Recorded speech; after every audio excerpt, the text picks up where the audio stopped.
Olá, queridos, a paz do Senhor. Deus abençoe tua vida, tua casa e abençoe a tua família também. Eu sou o pastor Carlos de Oliveira e quero compartilhar com você uma palavra do coração de Deus para o teu coração. Salmo de número 40, o salmista disse assim: Esperei com paciência no Senhor, e ele se inclinou para mim e ouviu meu clamor. Tirou-me de um lago horrível, de um charco de lodo, pôs os meus pés sobre uma rocha, firmou os meus passos. Pôs um novo cântico na minha boca, um hino ao nosso Deus. Muitos o verão, e temerão, e confiarão no Senhor. Queridos, o salmista ele inicia esse salmo de uma forma bem diferente. Bem diferente. Ele inicia o salmo dizendo que teve paciência. Teve paciência. E todos nós sabemos que a paciência ela é produzida pela tribulação. E qual é a tribulação que o salmista está vivenciando no momento? Ora, ele está num charco de lodo, num lago horrível. E ele disse, nesse estado, nesse charco de lodo, nesse lago horrível. Então você percebe que o salmista ele começa o salmo de trás para frente. Ele inicia o salmo dizendo do resultado do seu clamor e da sua paciência. Mas então depois ele vai explicar qual era o real motivo, onde realmente ele estava quando clamou ao Senhor. E por que ele teve paciência? O salmista está declarando que ele estava num lago horrível, num charco de lodo, um pântano, uma areia movediça.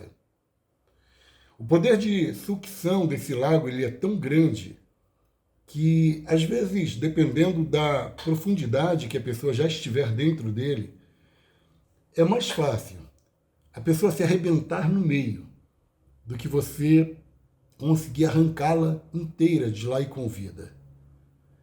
Esse lago ele tem um poder de sugar. E na medida em que ele vai sugando, ele vai apertando as suas entranhas. O grande Sadhu Sundar Singh, ele conta essas experiências com este tipo de pântano horrível. E é exatamente onde Davi está, um charco de lodo, num lugar horrível. Todos nós sabemos que a ação natural de qualquer homem é, quando cai numa situação dessa, é tentar sair por seus próprios meios. É tentar resolver o problema. É a ação do homem, é a natureza humana. É tentar se salvar. Foi o que Adão fez quando caiu. Quando caiu, a primeira atitude de Adão foi tentar tapar a sua nudez. Do seu jeito, por seus meios, sem contar com Deus. Mas não deu certo. A folha de figueira seca, cai. É algo muito provisório. E Deus tem algo eterno para as nossas vidas. Davi está numa situação horrível. Por certo, Davi deve ter tentado sair. Eu imagino que Davi tenha se mexido muito, tenha tentado de todos os meios sair daquele lugar. Um poço sem fundo. E Davi ele está lutando, mas ele percebe que quanto mais ele luta, quanto mais ele se esforça, se esmera, mais ele afunda. Não tem jeito. É possível que alguém tenha passado e visto a situação e dito, não tem mais jeito para esse. Infelizmente, é um caso perdido. E Davi, ele está numa situação difícil agora. Até que Davi entende que não é por seus meios. Ele não vai sair dali pelos seus méritos. Ele não vai sair dali porque ele é um bom nadador. Então ele para. Mas nós temos algumas perguntas a serem feitas. A primeira pergunta é: como é que Davi foi parar nesse charco de lodo? Como alguém cai num pântano como esse? Davi conhecia a região. Davi certamente cresceu ali e sabia dos perigos que haviam ali. Mas é interessante que, às vezes mesmo conhecendo a região, e mesmo sabendo os perigos que nos cercam, às vezes nós somos tentados a entrar em situações que não devíamos entrar, mesmo sabendo que o resultado pode ser trágico. E às vezes algumas pessoas entram e não saem nunca mais. É brincar com o perigo. Talvez Davi tenha entrado nesta situação com seus próprios pés. Não foi o diabo, não foi. É óbvio que o diabo tentou, mas não foi ninguém que empurrou Davi. Ele foi. E aí o profeta, fazendo uma pergunta pelo Espírito, ele diz: do que queixa-se, pois, o homem? Queixe-se, pois, cada um dos seus próprios pecados. Essa coisa de pôr a culpa na mulher, na serpente, de procurar um álibi para os nossos erros e os nossos pecados, não vai resolver o problema. Reclamar não vai resolver o problema. Situações que a gente entra, e a primeira coisa que a gente precisa fazer é clamar a Deus. Reconhecer que errou, reconhecer que tomou uma decisão errada na vida, parar de se bater, ou seja, parar de tentar resolver com as próprias mãos. Você não vai sair dali pelos seus méritos. Não dá para continuar descendo, uma vez que o pródigo perdeu tudo e não tinha mais nada. Era o momento de voltar. Era o momento de se arrepender ali e dizer: eu vou voltar para o meu pai. Mas ele ainda conseguiu descer um pouco mais, tentando resolver o problema com as suas próprias mãos, até chegar em um chiqueiro, onde exatamente o diabo queria que ele estivesse, num chiqueiro. E nesse caso do pródigo, ele é tão orgulhoso que quando ele volta, ele diz: olha, eu vou trabalhar, eu vou ser um trabalhador, ou seja, eu vou pagar a minha estadia aí. Eu não sou mais teu filho, mas eu vou pagar. O que o pródigo não sabe é que ninguém habita na casa do pai, ninguém usufrui da misericórdia do pai, ninguém usufrui das bênçãos do pai por mérito próprio. É graça. Somos salvos pela graça, mediante a fé. Só pela bondade de Deus, pelo amor e a misericórdia de Deus, é que somos alcançados e que a nossa história é mudada. O Davi aqui, da Bíblia, o salmista, o rei, ele entendeu isso. Eu não sei exatamente qual é o charco de lodo que ele se refere. Na verdade, eu não sei se esse charco de lodo é algo real, literal, ou se é uma figura de linguagem. Se de repente esse charco de lodo foi o adultério com Betseba, a morte de Urias. Eu não sei exatamente em que momento Davi está, mas ele está no momento em que ele para e diz: eu nunca vou sair daqui se eu não colocar toda a minha confiança em Deus. Reconhecer, se humilhar, clamar, orar, buscar a face de Deus. Como aquela mulher que vem clamando atrás de Jesus. Existe uma diferença entre orar e clamar. A mulher que vem gritando atrás de Jesus, ela está clamando, a ponto dos discípulos dizer: despede-a, porque vem gritando atrás de nós. É clamar, é expor a angústia da alma, é se humilhar na presença de Deus. é buscar a face do Altíssimo.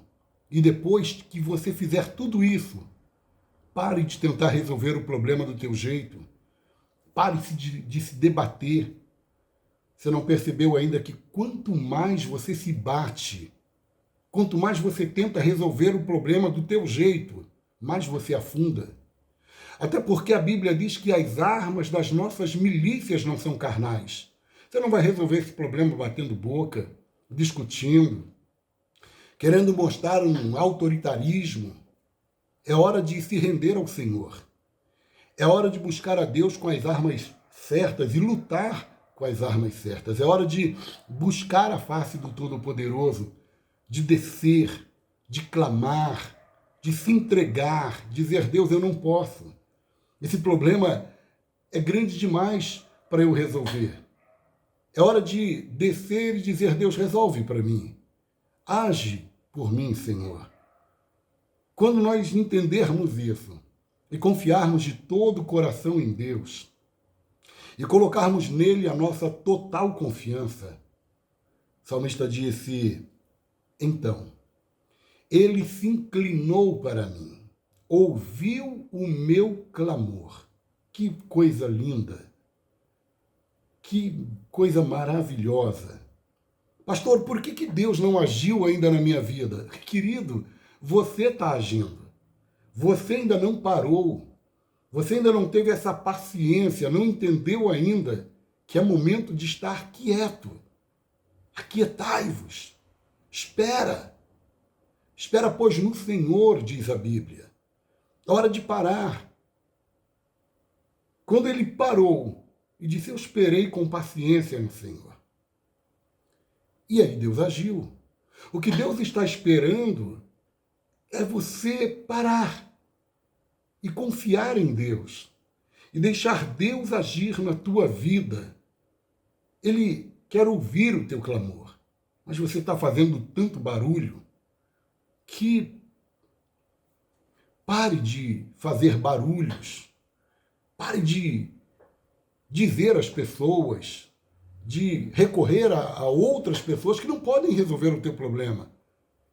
Pare de gritar para quem não pode ouvir. Clame ao Senhor. Vá para o teu quarto de guerra. Busque a face de Deus. Diga: Deus, esse problema está nas tuas mãos. Entrega e confia. E o mais, diz a Bíblia, ele fará. O Senhor se inclinou. E aí Davi diz: ele tirou-me de um charco de lodo. Você percebe que Deus enfiou a mão na lama por causa de um filho dele. O Deus Todo-Poderoso, o Criador do Universo, o Senhor das nossas vidas, o Santo dos Santos, por causa de um homem que clamou e confiou, ele se inclinou, enfiou as suas mãos puras e santas no meio da lama e arrancou de lá um pecador. Você sabe que isso é bondade de Deus. Talvez você hoje esteja num charco de lodo. As pessoas passam por você e maneiam a cabeça e dizem: não tem jeito mais para essa família. Não tem jeito mais para esse jovem, para esse filho, para essa mulher. Alguém está te vendo num charco tão horrível e está dizendo: coitado. O Todo-Poderoso tem o poder de enfiar as mãos dentro desse lamaçal e te arrancar de lá.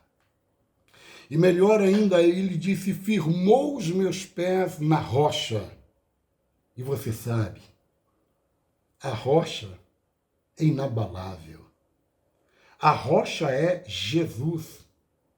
E quem está firmado nessa rocha são como os montes de Sião, não se abalam, mas permanecem para sempre. Deus quer te arrancar de uma situação difícil, sem nenhuma estrutura, onde você está bambeando dentro da lama, não tem firmeza alguma na vida, e quer te dar firmeza, certeza de vitória, de transformação de vida. O Deus Todo-Poderoso quer estender as mãos para você e Ele apenas não quer te tirar de uma situação onde você está oscilando. entre ser e não ser um servo de Deus, ser e não ser abençoado. Ele quer firmar os teus pés, ele quer te dar firmeza. Você não vai ser um crente que vai se abalar com qualquer coisa, porque a mão do Deus Todo-Poderoso vai firmar os teus pés na rocha. Certeza, garantia. É como Jó, mesmo em meio ao todo sofrimento, abre a sua boca e diz: eu sei que o meu Redentor vive. Isso se chama firmeza. O cara está todo arrebentado, todo estragado, todo quebrado, todo destruído. Mas ele abre a boca e diz: mas quem redime a minha alma da perdição, quem restaura a minha sorte, quem muda a minha história, está vivo e no trono. O que Jó está dizendo é: o importante não é como eu estou. O importante é como ele está. E ele está vivo, à destra de Deus Pai. Se eu estivesse bem e ele estivesse morto, pendurado numa cruz, o meu bem não serviria de nada. Mas se eu estiver num charco de lodo, mas o Deus que firma os meus pés na rocha está vivo, então há uma certeza de vitória para a minha e para a tua vida. Deus quer mudar a tua história. E Deus quer fazer isto e te usar como um testemunho vivo. Muitos o verão, disse o salmista, e confiarão no Senhor. Pessoas que não criam. A vida do irmão só vive na lama, só vive na prova. Quando ele te vê bem, a tua vitória vai servir de testemunho para ele. E ele vai dizer: o Deus que mudou a vida do meu irmão é poderoso para mudar a minha também. Muitos o verão e confiarão no Senhor. E temerão.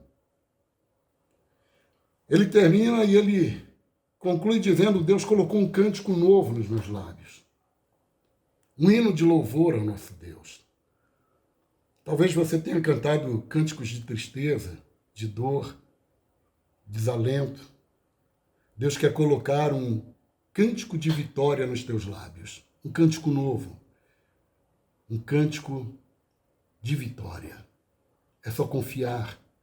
Deus está com as suas mãos estendidas. E a Bíblia diz: porque as mãos do Senhor não estão encolhidas para que não possam salvar, nem seus ouvidos agravados para que não possam ouvir. Ele tanto salva quanto ouve. Ele tanto ouve quanto salva. Creia no Senhor. Confie no Deus Todo-Poderoso. Guarde esta palavra no teu coração. Dobre os teus joelhos. Vá falar com Deus. Conte a Ele a tua dor. Faça como Ana. Saia do meio das provocações, das lutas. Ache um canto e vá expor a Deus a tua angústia.